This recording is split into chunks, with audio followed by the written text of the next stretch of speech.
Hey everyone, I am back, at least on camera, because it's a new year. Gotta be back on camera. Hope you all had good summers. I'm still around. I got a new office, as you can see if you're watching this and not just listening to it. So, it still needs to be prettified a little bit so that it's a little bit more appealing. I don't have my pictures up anymore, but whatever. We're gonna make it real nice. It'll be excellent. I hope you all are doing well. Today I'm gonna talk to you about Michel Foucault's The Discourse on Language, which is actually found in many editions of the Archaeology of Knowledge, just kind of stapled on at the end.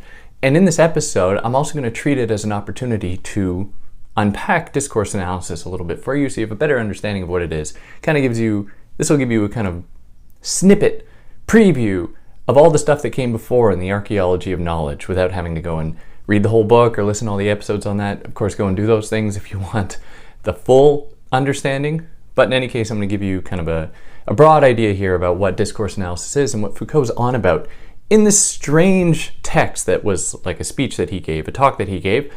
So it kind of goes all over the place. I'm going to try and give it a cohesion, a kind of narrative flow, and it'll be excellent. It'll be excellent. But if you're new here, hi, I'm David. I explain philosophical concepts and ideas and ways to make them accessible to you. So if you are new, you can subscribe. See videos I release every single week, or well, now more like every second week because I'm way too busy. Sometimes once a week though, so you'll see. Subscribe and stay tuned. You can find this as a podcast if you prefer that. All the same names, just whatever platform you're using, you should be able to find it there. Or, if you found this as a podcast, you're gonna be able to find the video on YouTube and see my barren landscape office and my fun shirt. Won't that be great? But yeah, if you want to help me out, do all those things, you can help me out monetarily via Patreon or PayPal. Links and for all such things in the descriptions. You can tell your friends. Who knows? They might get a kick out of it. If you have friends in school and they got to learn about this stuff, maybe this will be a good help for them. Maybe it won't. Maybe I have a nice calming voice that can help you sleep at night. So you can put me on and I will guide you into slumberland. But yeah, without further ado, let us jump into Michel Foucault's The Discourse on Language. Now, just to begin, let's talk about discourse analysis, which can also be called, with a little asterisk, kind of, archaeology. This is what Foucault develops in the Archaeology of Knowledge. And simply, discourse analysis analyzes discourse. Really, that's all it is. It looks at discourse, which is language in all of its forms, signs, codes, words, statements, and asks, how come these are the things that are being said instead of something else? And so Foucault says that to perform discourse analysis means not just like looking at a context or trying to find an origin point for the development of a kind of discourse, but instead he asks, what rules and codes and regulations guide and determine what can even be said and what things are made intelligible? So for example, if you look at a field or a discipline like psychology or sociology or biology, you'll find that there are a number of specific words that they use, specific statements, specific ways of constructing their arguments that you must accommodate to be taken seriously in that field. But this reveals something of a paradox of these fields, of these discursive fields, of these disciplines like psychology, biology, or whatever. And that is that, on the one hand, to be taken seriously in that field, you have to properly accommodate, the history that came before you in that field. You have to drop the right names in, you have to use the right language, the right terms, you have to do the right methods, and so on. But if you just did that, no one would take you seriously. They would say, oh, you're just reciting the same stuff over and over and over again. No. To actually be taken seriously in that field, you must do all of those things, but add a little bit of newness. Just a little bit. Now that newness is where the real ambiguity lies. That is, how do we know what things will be accepted in this realm of newness? Because it must escape all those rules and codes and regulations to some extent. And so Foucault invites us, in the process of doing discourse analysis, to ask, how do these rules and regulations even extend beyond themselves in how they determine a field? And how do they then just delimit and establish and kind of border what newness can emerge? And so discourse analysis in practice is asking, like, who is actually determining, and it's not really a who, but what confluence of factors are determining what is taken seriously in a field, what things are made intelligible, and how even fields are constructed. Where does psychology end and sociology begin? How do we actually make these kinds of distinctions? Where does psychopathology end and biology begin? It's just because one focuses more on the brain than the other? Isn't the, as opposed to the body, isn't the brain part of the body? What has happened to make it so that one of these fields has very clearly established its own regulative mechanisms in order to differentiate itself from other fields? What has happened there? Another way to think about it, in relation to and in contrast to other approaches, like let's say cultural studies, where cultural studies might say that there are these things called cultures that we can study or that people can study to better understand other people, discourse analysis would say, how do you actually define what a culture is? So you can give an example, like American culture. What is that? What have we assumed, what characteristics have we assumed about that designation that actually excludes certain people? Who is actually permitted to belong to that thing called American culture? Or you can just provide so many other examples. Like, for example, if we think about music, how do we actually define what jazz is compared to rock and roll, compared to the blues? Like, what characteristics have been imbued upon these titles that we use to essentially describe entire fields, entire genres? And we always confront within those genres all of these, these ideas, these moments that break away from those expectations. Yet we still really pull it back in and say, nope, it's part of this genre. We force it back in. And this is a sign of just how deeply entrenched we are culturally, that's a joke, and ideologically in this effort to organize and categorize the world and put it into various different boxes and categories so that things can be understood. Now, by understood, what he's really saying is controlled. Yet this control veils itself as a kind of understanding. So discourse analysis just looks at discourse to find out what exactly are the rules and codes that are determining what can be said and made intelligible and clumped into various categories and disciplines to comprise discursive fields. Now, that's kind of basically what discourse analysis is. Let's jump into the discourse on language, in which he starts out by just meditating, just essentially professing one of his secret desires. And one of his secret desires is that he could just do the thing that, you're not supposed to do when you enter a field, like philosophy or history or whatever, where he's like, wouldn't it be great if I could just recite everything that came before me and I could essentially just disappear into discourse? I could just be one cog in this machine and not have to worry about anything else or creating newness or anything. Isn't this exactly what we strive for, or at least that we kind of desire? We don't want to overcomplicate things as humans. We just want to be simple. We just want to just disappear into the fold of humanity and to just enjoy some kind of comfort found in that. But he says that this isn't what's expected of him or others, at least expected of him by various institutions like academia, like medicine, like politics, that do not expect people to just recite what came before, but put certain expectations on people to always create newness.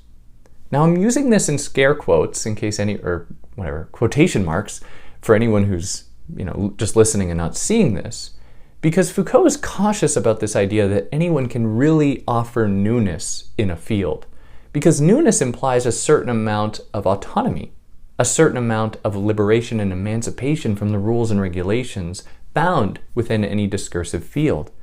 And so he says, well, it seems like this newness, as I said before about discourse analysis, is actually, it's quite a controlled thing. And it's really less about newness at all. And so what's his point here? His point is to say that these institutions love newness because they veil the fact, or the celebration of newness, the celebration of the quote-unquote genius, of somebody who pushes a field forward. All of these things conceal the fact that these institutions only work, and these discursive fields only work by carefully regulating and limiting what can be said and understood.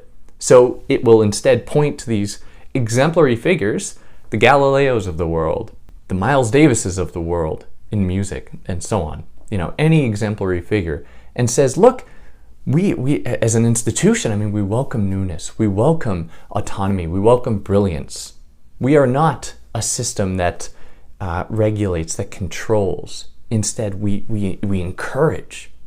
But if you know anything about Foucault, he's always cautious of these claims of encouragement and how people are actually controlled in what he calls their incitement to discourse, in being expected to speak, in being expected to offer themselves. People are actually controlled through that. So this is the distinction that he raises between himself, his own secret desire to just disappear in history, and how these institutions always pull him out and says, look, isn't Foucault so interesting? This renegade maverick thinker has been able to essentially push the field forward. But Foucault is totally aware that the only reason he's able to do that is because he has adopted and accommodated these various regulations in one form or other. And he's not totally aware of what they are. It's actually, he's inviting us and encouraging us to be vigilant about it, to question what these codes and rules are through discourse analysis or through archaeology, to essentially reveal how we are limited and controlled within discourse. And this type of control is made plain to see in various different spaces. You walk into a doctor's office. This is probably an experience many of you can relate to. You walk into a doctor's office and you don't talk right. You feel the power there. You feel like you have to say the right things, yet you have to be true to yourself in describing what symptoms you might have, while always accommodating that doctor. Now here in this space, this power relation makes it so that you are always an object of the doctor's gaze.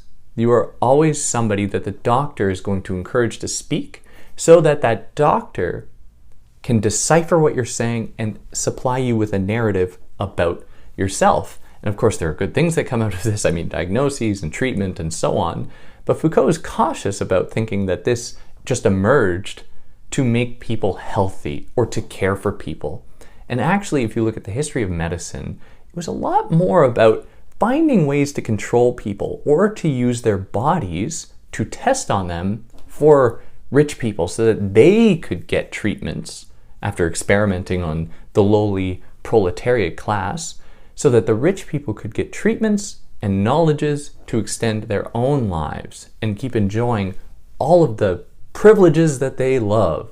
Now, if it was truly a matter of these institutions loving knowledge, loving truth, loving honesty, and so on, do you think that if you walked into a doctor's office and started to diagnose the doctor, that they would say, yes, what an exemplary demonstration of knowledge and wisdom. This is amazing. Thank you for doing this to me.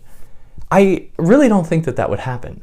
I think instead, the doctor might look at you like there's something wrong with you, as though even demonstrating knowledge, even if you truly possess that knowledge, if it's quote unquote possible to truly possess that knowledge, but just, humor me here, the doctor would look at you like there's something fundamentally wrong with you. So this encourages us to ask, at what point can knowledge no longer actually perform these functions when encountering the rules and regulations put forth through these various or within these various institutions? And this type of control is not just found in these institutions, it's found within language itself. Think about words. And this is Nietzsche's point as well, and what Foucault picks up on from Nietzsche. And that if we were truly linguistic animals, if we were animals that relied upon language, then that would mean that we would have a different word for every different noun. If we're working in a language that has this designation of nouns, of there being nouns, like in English, we would have a different word for every different thing. So we wouldn't be able to say, the word tree and have it mean something to somebody else, because if I say the word tree, each one of you listening will conjure up a different image of a tree in your mind. And there's a kind of violence there. There's a kind of homogenization that goes on there, in that it reduces and collapses all differences between trees into this one identity of the tree, which is exactly what Nietzsche says in his essay Truth and Lying in a Non-Moral Sense, or an Extra-Moral Sense, depending on the translation, where he says that language is a process of limiting what's possible in the world. Instead of it being a way to arrive at truth, which we have often been led to believe that we use language to arrive towards truth, Nietzsche's like, actually language is just more and more deception. Anytime that we use language, we are just immersing ourselves deeper and deeper into illusion. And in Foucault's words, he says that we must conceive discourse as a violence that we do to things. Discourse puts limits on things. It organizes things. Back to Nietzsche, Nietzsche makes it clear how within certain languages, how there's this obsession with gendering nouns. Like, within French, there's like la table, which is to say that table's a feminine word. But of course, there's nothing feminine about a table at all. There's nothing feminine about femininity at all. Instead, these are just terms we use to clump entire swaths of people into various categories. And this is how things like race works. How race is used to designate entire people to get rid of all variation and differences among them and to just put them into one broad category, which is then and has been used for some of the most violent means in all of history, some of the most violent ends throughout all of history. And it comes out through racial discrimination and plays out just daily, especially for people of color in North America and Europe. And that pretty much covers his essay here, what he's going on, his talk here. If there's anything I got wrong, you let me know. If there's anything I omitted, let me know. And we can all learn from it. You can leave a comment. I can, pin it. Everyone can see. It'll be so fun. We can laugh at me. Oh my God. Wouldn't that be great? If you like what I did, like, share, subscribe. You'll see new stuff whenever I post it. You can leave a review on a podcast platform. That'd be nice to kind of counteract the barrage of, review bombing from conservative ding-dongs. So, if you want to, you don't need to, whatever. But on that note, hope you're all well and hope to see more of you soon. Take care.